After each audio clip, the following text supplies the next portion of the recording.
Tired of the everyday routine? Ever dream of a life of romantic adventure? You want to get away from it all? We offer you Escape, starring John Lund. Escape, designed to free you from the four walls of today for a half hour of high adventure.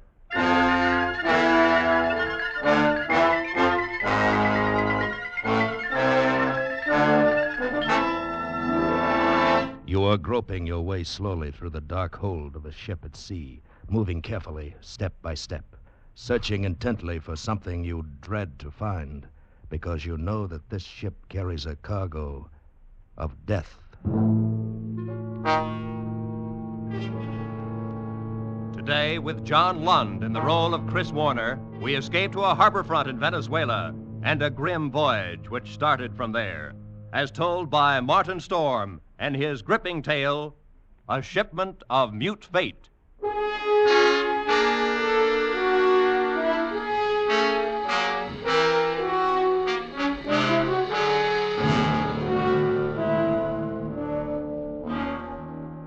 I stopped on the wharf at La Guaira and looked up the gangplank toward the liner Shanghai, standing there quietly at her moorings. The day was warm under a bright tropic sun, and the harbor beyond the ship lay drowsy and silent.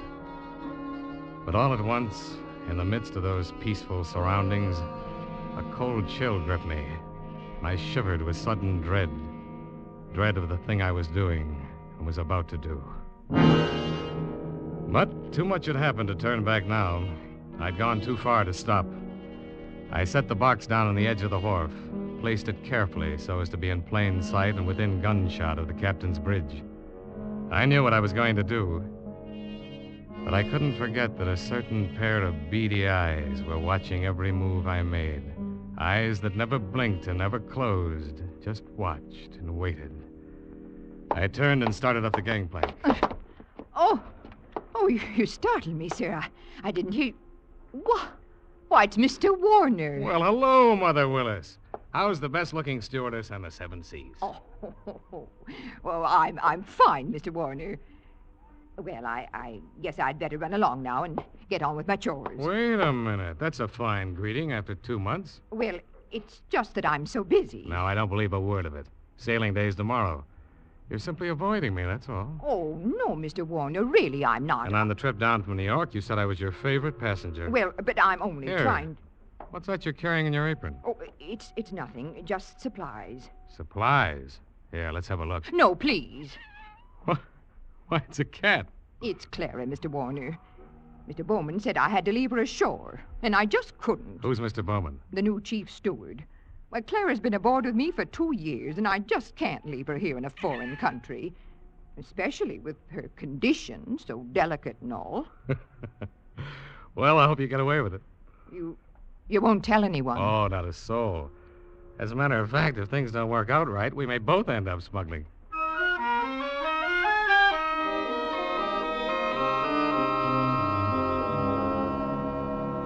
Happy to have had you aboard on the trip down 2 months ago, Christopher, and I'm happy to have you along with us on the run back to New York. Oh, thanks, Captain Wood. There is one thing, though. What's that? I'm having a little trouble with the customs men here. I wondered if you... I can't do it, Christopher. I cabled your father just this morning. Told him I would have done it for you if I possibly could. He sent a request from New York, you know. Yes, I thought he would. I wired him from upriver last week. Well, I hated to refuse, but that's absolutely out of the question. Captain Wood, I'm afraid I don't follow you. My responsibility to the passengers, son. We'll have women and children aboard, and on a liner, the safety of the passengers comes ahead of anything else. But with proper precautions... Something might happen. What? I don't know what, but something might. You've carried worse things. There isn't anything worse. Any skipper afloat will bear me out. No, Christopher, I simply can't take the chance. That's final.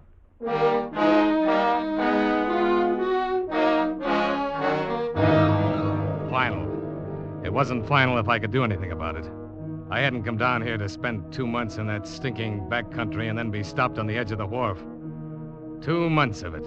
Heat, rain, insects, malaria. I'd gone clear in past the headwaters of the Orinoco. Traveled through country where every step along the jungle trail might be the last one. Oh, Sanchez! Si, Senor Warner. Better start looking for a place to camp. Be dark in a little while. Si, senor. Very soon we turn to river. Camp on rocks by water. This very bad country. This very bad country. You've been saying that for 10 days now. Very bad country. Si, Senor Warner. This very bad country. Oh, skip it. For all the luck we've had so far, it might as well be Central Park. Central Park? I don't understand. Oh, never mind. We don't... Here, what's the matter? Quiet there, quiet! Sanchez, what's wrong? They're in the path. See? Bushmaster! Bushmaster. The deadliest snake in the world. Bushmaster. Its Latin name was Lachesis muta. Mute fate.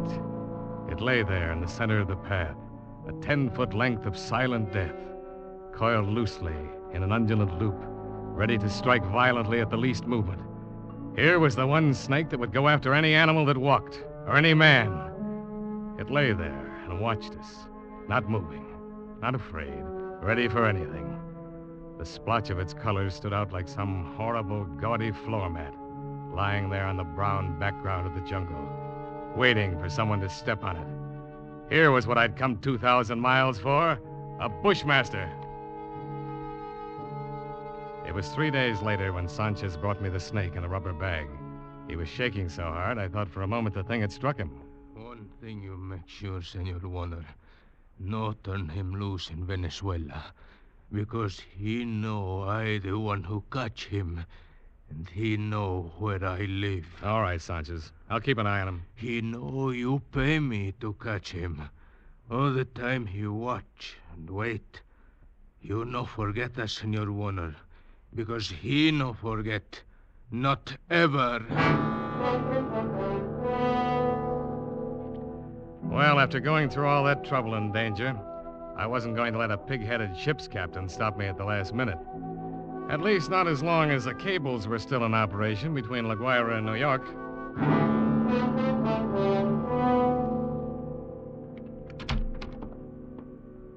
Morning, Captain Wood. Boy at the hotel said you wanted to see me. That's right, Christopher. Do. Sit down. Thank you. Seems you weren't willing to let matters stand the way we left them yesterday. Sorry to go over your head, Captain Wood, but I had to. The museum sent me all the way down here for that snake, and I'm not going to be stopped by red tape. Why, this will be the only live bushmaster ever brought to the United States. If I had my way, Christopher. But orders are orders. I got a cable from the head office this morning. All right, now, suppose we talk about precautions. Well, I'll handle it any way you say. It's got to have a stronger box. That crate's too flimsy. Oh, it's stronger than it looks. That wire screen on top would hold a wildcat. Hmm. But anyway, I bought a heavy sea chest this morning. We'll put the crate inside it. It sounds all right. You've got a lock on it. Heavy padlock. Hmm. It's fixed so the lid can be propped open a crack without unlocking it. Snake's got to have air. All right. But in dirty weather, that lid stays shut. I'm taking no chances. Fair enough. We'll keep the blasted thing in my inside cabin, where I sleep. I can't have it in the baggage room. And nobody on board's to know about it. Whatever you say, Captain. We won't have any trouble. After all, it's only a snake. Doesn't have any magical powers. I saw a bushmaster in the zoo at Caracas once. Had it in a glass cage with double walls. Never move. Just lie there and look at you as long as you were in sight. Gave a man the creeps. I didn't know they had a bushmaster at the Caracas Zoo. They don't now. Found the glass broke one morning, the snake gone. Night watchman was dead. They never found out what happened. Well, the watchman must have broken the glass by accident some way. The way they figured it, the glass was broke from the inside. We sail in 4 hours.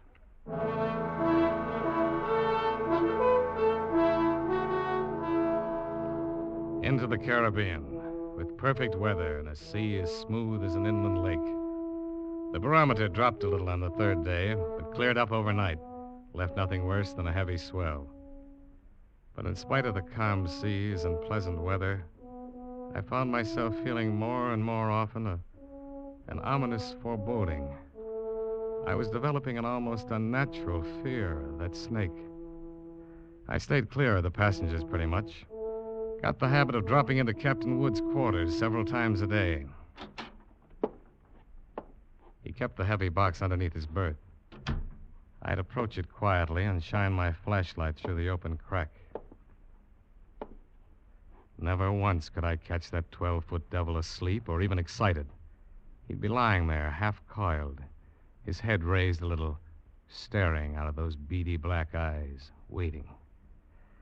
He'd still be like that when I turn away to leave. Maybe that's what bothered me. That horrible and constant, watchful waiting. What in the name of heaven was he waiting for? Well, hello there, Mr. Warner. Oh, how are you, Mother Willis? My, but you and the captain spend an awful lot of time around this cabin. I'm beginning to think the two of you must have some guilty secret. Oh, no, nothing like that, Mother Willis. I don't know about Captain Wood, but I certainly don't have any guilty secret.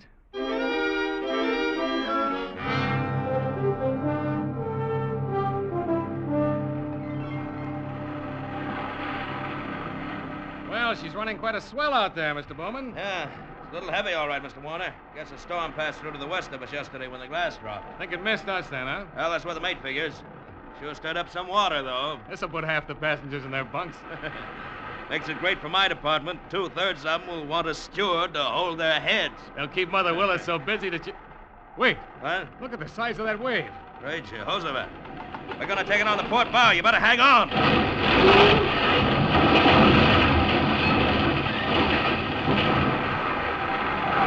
Oh, Yeah. that was a freak if there ever was one. On another wave that size in sight. Yeah, you see them like that sometimes, even on a calm sea. I better get below, Mr. Warner. That water probably did some damage on the officer's deck. Yeah, I suppose...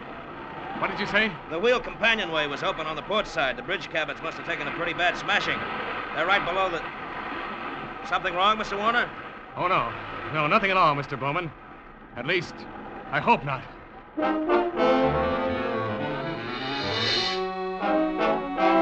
I didn't stop to find Captain Wood. Of course, I knew it was only 1 chance in 1,000, but the chances against that freak wave were 1 in 1,000, too. I stumbled down the companionway and along the passage to the captain's cabin. Oh, come on in, Mr. Warner. Oh, Mother Willis. My, isn't this cabin a mess? I'm trying to get some of these things out to dry. Yeah. Well, I just wanted to check. Where's that box that was under the captain's bunk? Oh, that? Oh, I just threw it out on the deck. What? With the desk over there slid into it. It was all smashed. But the small box inside of it. What happened to that? Oh, they were both splintered, Mr. Warner. Broke wide open. Oh, no. Why, Mr. Warner, you're white as a sheet. Mother Willis, will you go find Captain Wood? Yes, sir. Tell him to come down here immediately. Well, of course, Mr. Warner. I'll go tell him right away. I can finish up here. I pulled open the top drawer of the bureau beside me and took out the captain's flashlight and a loaded pistol. Mother Willis had left a mop standing by the door. I put my foot on the head of it and snapped off the handle. Every move I made turned into slow motion. I could hear my own heart beating. Slowly, I started to search the cabin. Sodden heaps of clothing were scattered around on the wet black floor. I punched at them one at a time, holding the gun cocked, the flashlight pointing along the stick. Nothing. I worked around the room, throwing the light into the dark corners, back of the desk, under the bunk. Wherever I turned, I could feel those cold, unblinking eyes at my back, watching and waiting. Still nothing. Using the stick, I pushed open the closet door, threw the light inside. Carefully, I poked at the boxes and junk on the floor. The snake was not in the closet. Inch by inch, I covered the entire cabin. And only then the horrible realization began to dawn on me. Captain Wood. Mother Willis just told me. Well, Christopher. So it's happened. That's right. It's happened. I see you found the gun. That's good. We better start by searching the cabin here. Captain Wood, I just finished searching it. Oh. Women, kids. That thing loose on board. 1,000 places for it to hide. Heaven help us, Christopher.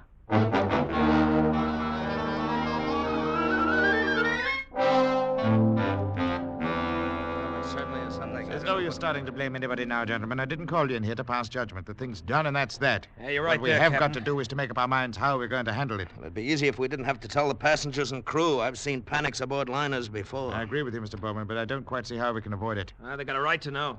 As long as that snake's loose, everybody on board's on the same danger. And they all ought to know about it. Captain Wood, that thing is 12 feet long. It can't simply crawl into a crack. Why don't we make a quick search of the whole ship before we spread any alarm? I thought of that, Christopher. Well, as far as I can see, the only place it couldn't be is in the boilers or on top of the galley stove. It might have crawled overboard. No. We can't count on that. We've got to assume it's on the ship somewhere. Yeah, that could be anywhere. In a coil of rope or in a pile of clothes or under a baby's crib.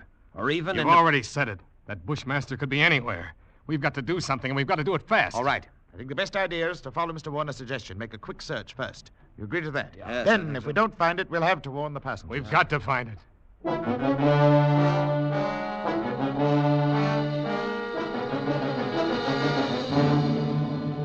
Alone in the dim baggage room, I went through the same movements as I had earlier in the captain's cabin. Gun in one hand, flashlight in the other, poking into every dark corner behind every trunk and box. Since the baggage room was empty, I could keep the gun cocked and ready. The rest of those poor devils were having to do the same thing barehanded. All over the ship, the search went on.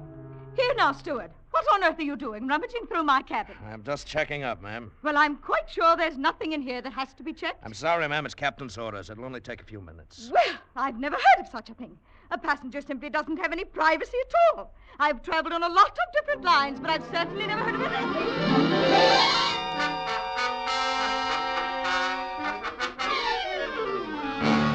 Sorry, sir. I wonder if you'd mind moving over to the other rail. I'd like to look through these lockers. Sure, go ahead.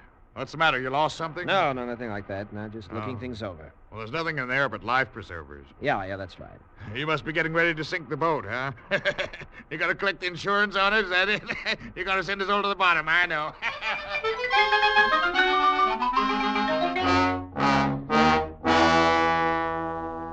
But not one of us could find that deadly shape, coiled in some dark corner or outstretched along a window seat. Not one of us caught a glimpse of that horrid head with its beady, black, watchful eyes. The thing lay waiting out there, somewhere along the decks, shaded in the gathering dusk. But where, we didn't know. It was nearly dark when we met together again in the chart room. Well, gentlemen, there's no other way around it. We've risked all the time we can. We've got to warn the passengers. How we do it, Captain? Call them all together in the lounge? No, indeed. If we did anything like that, we'd be asking for a panic. We'll get one whether we ask for it or not. Pick a few men and go through the cabin decks. Tell them individually, inside their cabins. Watch for any that act like they might cause trouble, and we keep an eye on them. Handle the crew the same way. As soon as you're finished, arm all the deck officers and start searching again. Our only chance of preventing a riot is to find that damnable snake.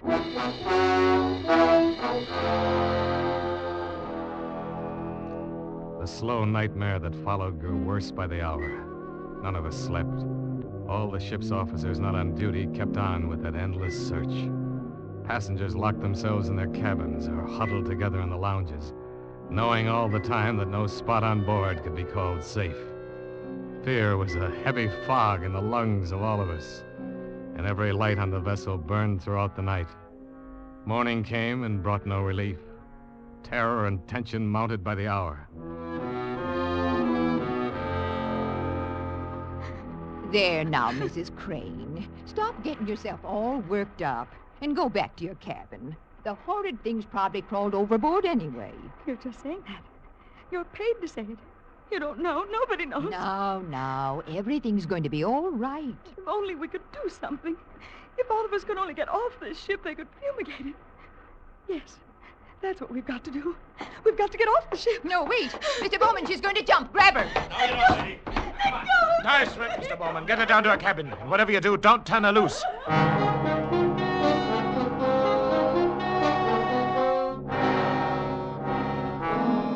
You never know when it might strike you. You can't put on a coat or move a chair without risking your life, and something's got to be done. It might be right here in this lounge. All right, mister. All right, you better quiet down and take it easy. Take it easy, eh? You're a great officer.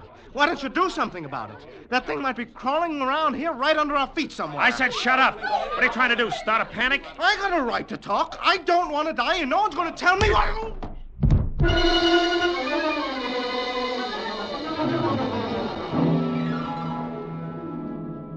second night passed, and morning came around again.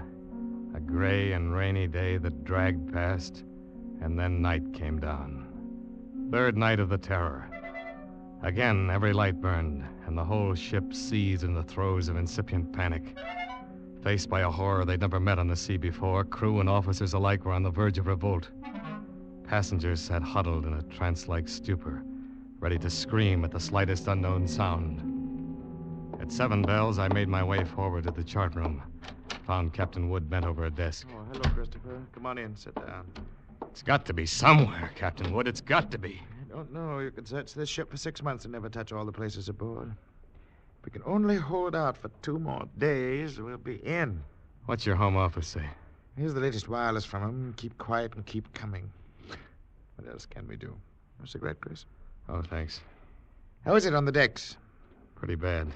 Anything could happen. Yeah. That's why I took the guns away from the men. 1 pistol shot, we'd have a riot on our hands. The whole thing's my fault, Captain Wood. That's what I can't forget. Now take it easy, lad. There was only some way I could pay for it myself, alone. No. I know how you feel, but it's no more your fault than mine or the man who asked you to bring that snake back alive. Nobody planned this. You'd better try to get a little sleep, I think. Sleep? Mr. Bowman made some coffee down in the steward's galley a while ago. You better go on down and get yourself a cup and then rest for a couple of hours. Rest? I can't rest. Christopher, it's not going to help anything if you stumble through a hatch half asleep and break your neck, now is it? Go on, get some coffee. Okay. One way or another, we've got to hold out for 2 more days.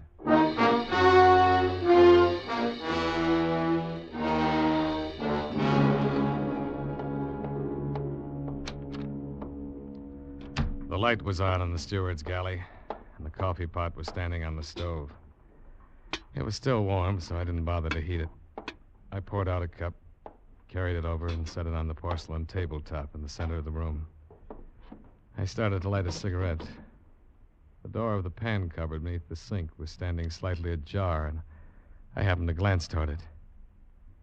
I dropped the cigarette and moved slowly backward. I'd found the Bushmaster. As I moved, the snake slid out of the cupboard in a single sinuous glide and drew back into a loose coil on the galley floor, never taking his eyes off me. I moved slowly back, waiting any moment for that deadly, slithering strike. How had he known it was me? He'd stayed quiet when Bowman was here. How had he picked the first time in 5 days that I was without a gun? My hands touched the cold bulkhead behind me, and I stopped. Only then I realized in terror what I'd done. The call button and door were on the far side of the room. I backed into a dead end. I stared at the snake in fascination, expecting any moment the ripping slash of those poisoned fangs. The horrible coils tightened a little, then were still again. 10 million years of evolution to produce this moment. Homo sapiens versus Lachesis muta. Man against mute fate. And all the odds were on fate. I knew then that I was going to die.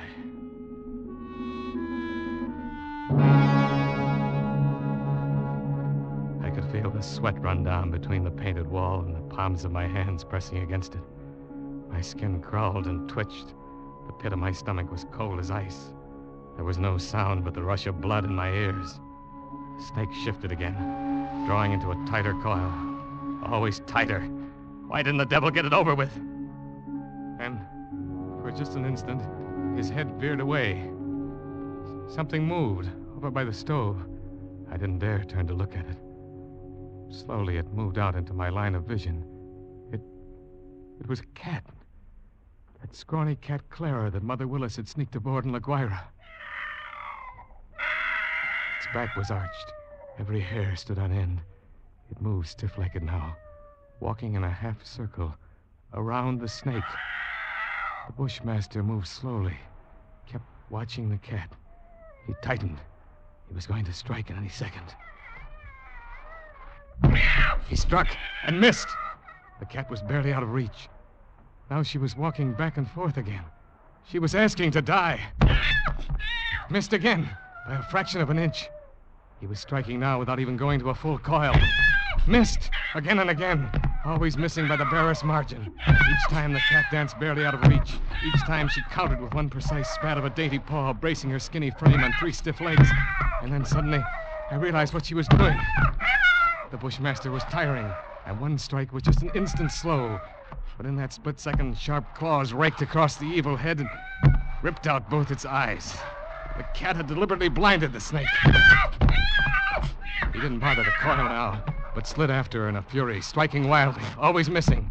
And every strike was a little slower than the last one, until finally... As the snake's neck stretched out at the end of a strike, the cat made one leap and sank her razor-sharp teeth just back of the ugly head, sank them until they crunched bone. With tooth and claw, she clung as the monstrous snake flailed and lashed on the floor, striving to get those hideous coils around her, trying to break her hold, to shake off the slow and certain paralyzing death that gradually crept over him, and at last stilled his struggles forever. I took a deep breath. The first in minutes. The cat lay on her side on the floor, panting, resting from the fight just over. She had a right to rest. That mangy, brave, beautiful alley cat had just saved my life. And maybe others as well. But then, as I turned toward the stove, I suddenly became very humble. And I knew all at once what a small thing a human being really is. I and others aboard were still alive only by the merest accident.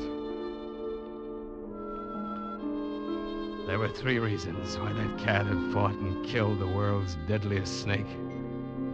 And those 3 reasons came tottering out from under the stove on shaky little legs. 3 kittens, with their eyes bright with wonder, their tails stiff as pokers. Up on the decks, hundreds of passengers were waiting for the news that the days and nights of terror were ended. Well, they could wait a little longer. I pulled open the doors of the cabinet and found a can of milk. Then I dropped down on my knees on the floor of the galley.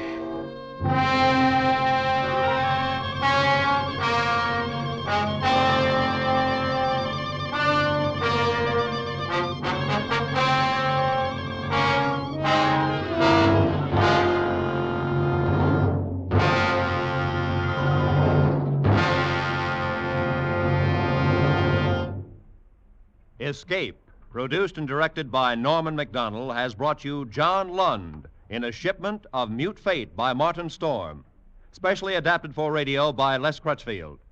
Featured in the cast were Barry Kroger as Captain Wood and Lois Corbett as Mother Willis, with David Ellis, Don Diamond, and Vivi Janis. Special sound effects by Earl Keane and Gus Bays. The musical score was conducted by Leith Stevens.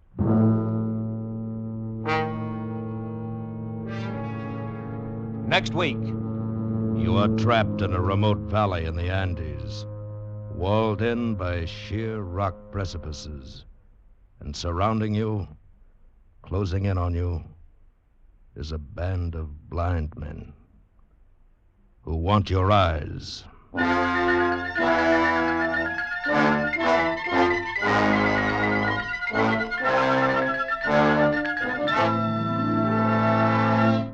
Next week, escape with H.G. Wells' great story, The Country of the Blind, when our star will be that fine actor, Edmund O'Brien. Good night, then, until this same time next week, when once again CBS offers you Escape. John Lund may soon be seen starring the Paramount picture Bride of Vengeance. This is Roy Rowan speaking. It's time now for the most wonderful hour of laughter on the air, the mad and merry 60 Minutes with the Jack Benny Show, and with Amos and Andy. They will be heard over most of these same CBS stations, and Jack Benny will come to you over them all. You'll never miss them by staying tuned to the station where they say, "This is CBS," where 99 million people gather every week, the Columbia Broadcasting System.